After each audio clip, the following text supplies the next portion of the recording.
lots of films, articles, opinionists have expressed views that are consistent with that theme. The declinist view, if you will, or perhaps those who believe that America is headed into some kind of a civil war or something like that. And I would argue that what we're fighting today is not a civil war as much as it is a war of integration, a war of political integration, if you will. This is a time, in other words, of succession.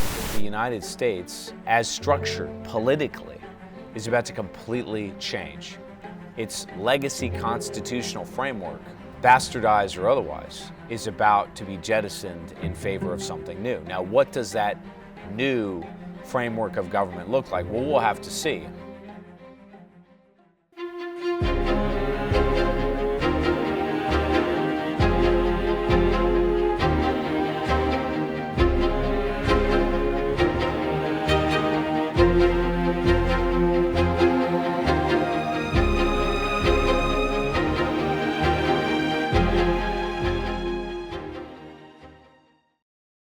Welcome back to Men and the City. I hope all of you are doing well.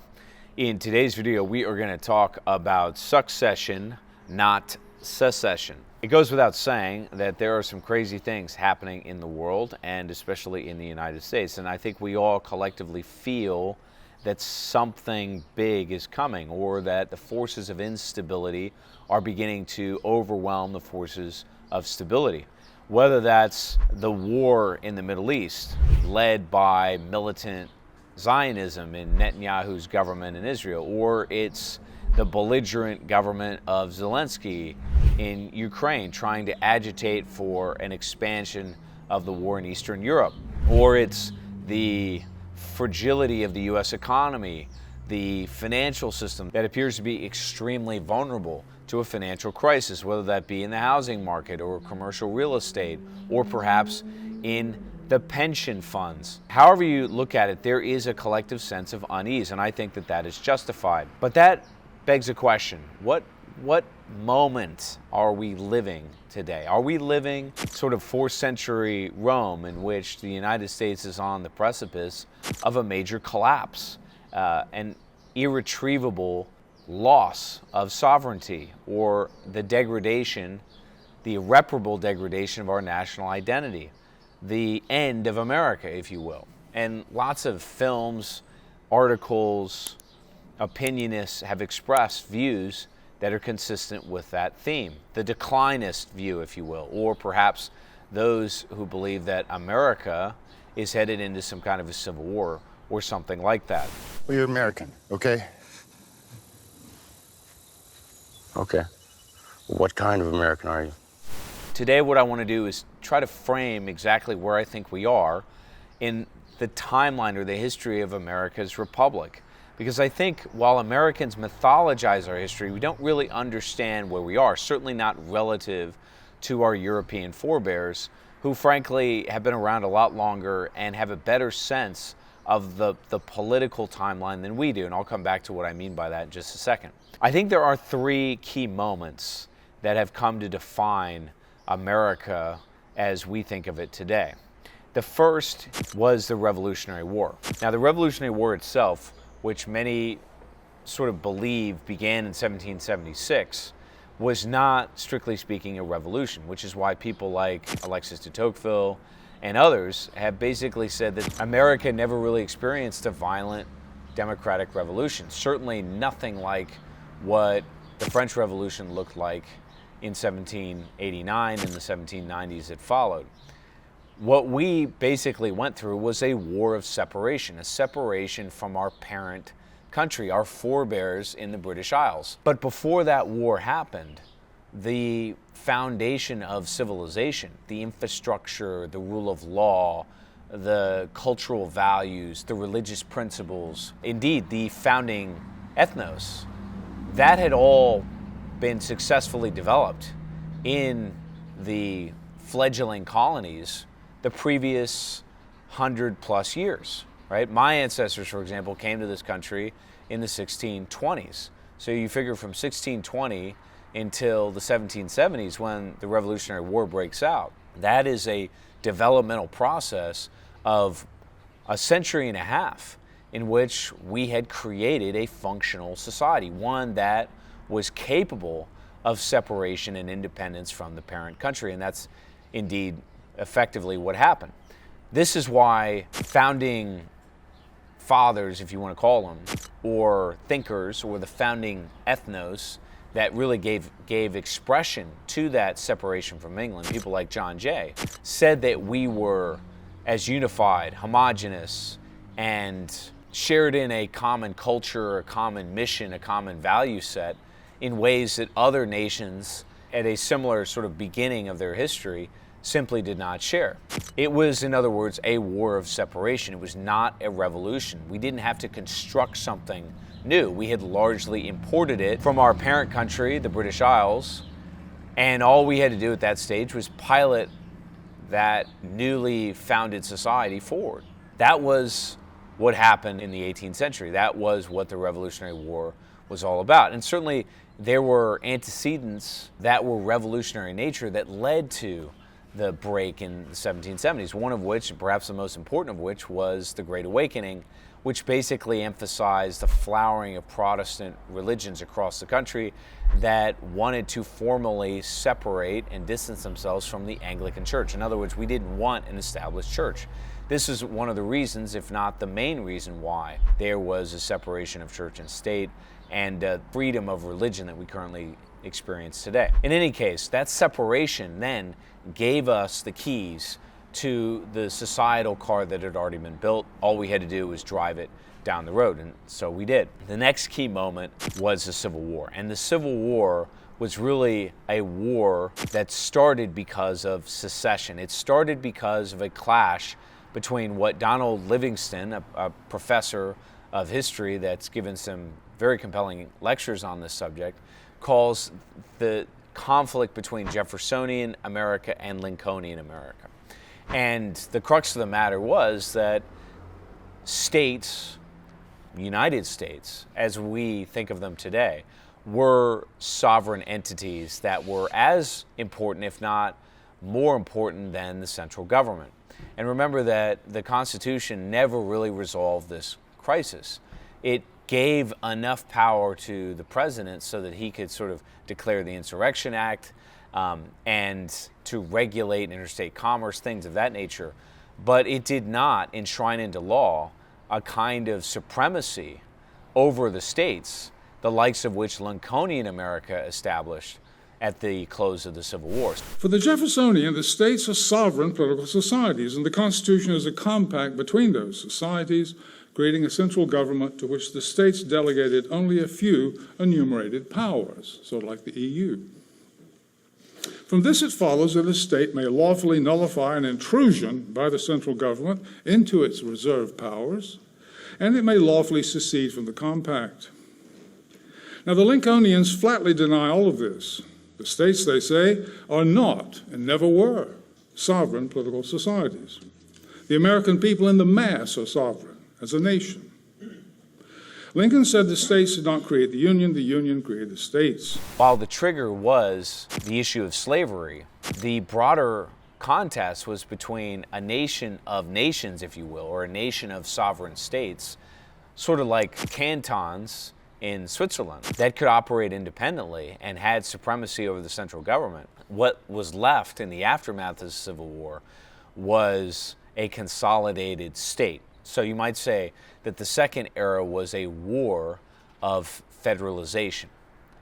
From 1870 until 1970, roughly speaking, that order has reigned supreme.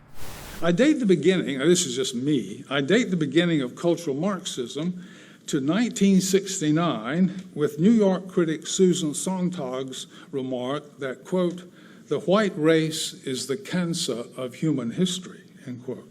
Now, I stop at 1970 not because of the end of the gold standard or the beginning of the deindustrialization of the country or mass immigration or the 60s counter-culture revolution, if you will, the civil rights era and all the rest of it. Those things are important, and they sort of fractured or fragmented the homogeneity that the country had had up to that point. That's very true.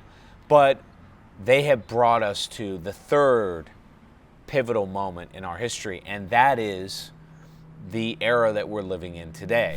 Today, this Lincolnian Americanism is coming apart, having unwittingly paved the way for cultural Marxism and the Marxist vision of America.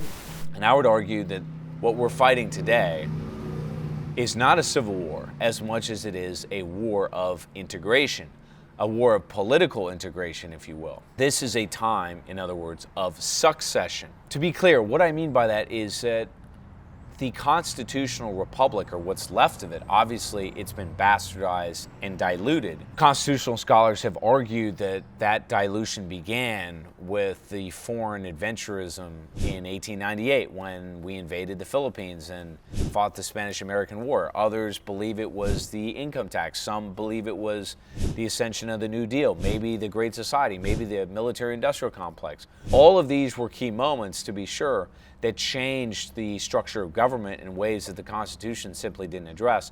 But I would argue they did not altogether completely vanquish or invalidate the Constitution. What they did is sort of begin the process of its dissolution. And now, here we are in 2025, the middle of the 2020s decade. We're finally beginning to see the denouement, the sunsetting of that constitutional republic. Full stop. Basically, the Constitution as a framework for governing the United States is at its end. Now, a lot of people believe that on that basis, they sense the lawlessness, the divisiveness in the country, racially, culturally, religiously, and otherwise, that means the end of the country. I don't believe that that is the case. Rather, we are seeing the succession, the rise of a new regime that's going to consolidate power in ways that were simply not accomplished during the Civil War or during the Revolutionary War. Again, the war of federalization, that's the Civil War, and the war of separation, that's the Revolutionary War. What this moment will do is unleash a kind of Hobbesian moment in which there is an interregnum, there is a break in the centralizing authority of government, and some kind of constitutional crisis is unfolding about who the legitimate authority really is. And that will create a kind of political gap. And this is going to be a very fraught and dangerous time. It will be a time of civil unrest and conflict and potentially war. The social contract is going to be a big change, because in this case, this is a real earthquake. Legitimacy is going to come from the bottom up. You're going to have natural man, natural man, natural man in the state of nature, where life is poor, solitary, nasty, brutish, and short. They're all going to lay down their clubs at the same time, step back, and make somebody, whoever it is, the sovereign. And that sovereign now has life or death power over everyone, because they've agreed to give up their mutual capacity for destruction and create legitimate politics. But the resolution of that conflict will realign the institutions of power with a sort of neo-Leviathan. And I've talked about this before. The neo-Leviathan, the Leviathan is a centralizing authority that will resolve the Hobbesian moment, that will bring an end to the crisis, the chaos, the sort of period of time that we're entering. And I believe that that Leviathan is basically embedded in young men. It is embedded in the founding ethnos of the United States. That ethnos is basically white America. And that ethnos is going to consolidate and reestablish its control over a flailing government, a government of technocrats and kleptocrats that have basically lost control of a structure they don't really understand, they can't really manipulate, and is financially and otherwise completely broken. This is the moment that we're living through. And so what I think we're going to experience is a kind of war of integration, not disintegration. Now, I mentioned earlier that the Europeans collectively have a better sense of these things. What do I mean by that? Well, various European countries have gone through this. Certainly, the French have gone through this. They've had 5 different republics since 1789. And before that, they had various monarchical forms of government that were not all the same, that looked very, very different. This is why Montesquieu, for example, delineated between despotism and monarchy. Monarchy operated with some framework or some semblance of the rule of law. Despotism did not. And Louis had written down in his kind of exercise book as a boy that the rights of his citizens were life, honor, liberty, and property. Not so dissimilar from the language of the American tax dodgers, Tom. So his regime, the ancien régime, as people say, the old regime. In your sort of Charles Dickens' Tale of Two Cities version of the French Revolution, it's corrupt and cruel, isn't it? There's marquises kind of running over paupers in their carriages. Exactly, all of that stuff. And very antiquated and reactionary. In reality, that regime is very, very modern and is changing all the time. What I mean by all of this is basically that the United States, as structured politically, is about to completely change. Its legacy constitutional framework, bastardized or otherwise, is about to be jettisoned in favor of something new. Now, what does that new framework of government look like? Well, we'll have to see. But it will be the succession, the emergence of a new order. And that will be facilitated by a kind of new vanguard. Vanguardism, in this case, being an organized counter-elite. Vanguardism is only the principle that organization, not popularity, is the way to political power. Vanguardist movements have a party line that does not change according to what the crowd wants. Instead, it comes from the leadership, not the people.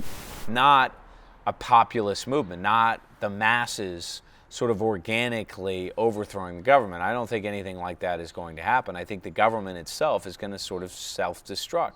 It's going to experience a period of disruption because of financial mismanagement, probably because of wars overseas, because of economic decline here at home.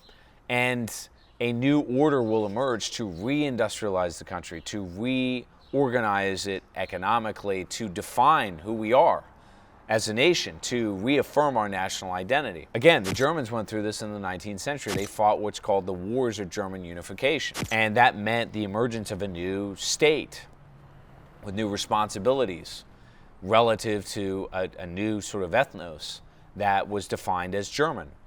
The United States likewise is going to experience that, but I think the mechanism will be a vanguard embedded in young men who will be that sort of Leviathan that will fill the power vacuum that is to come. So succession, not secession, is where we are headed.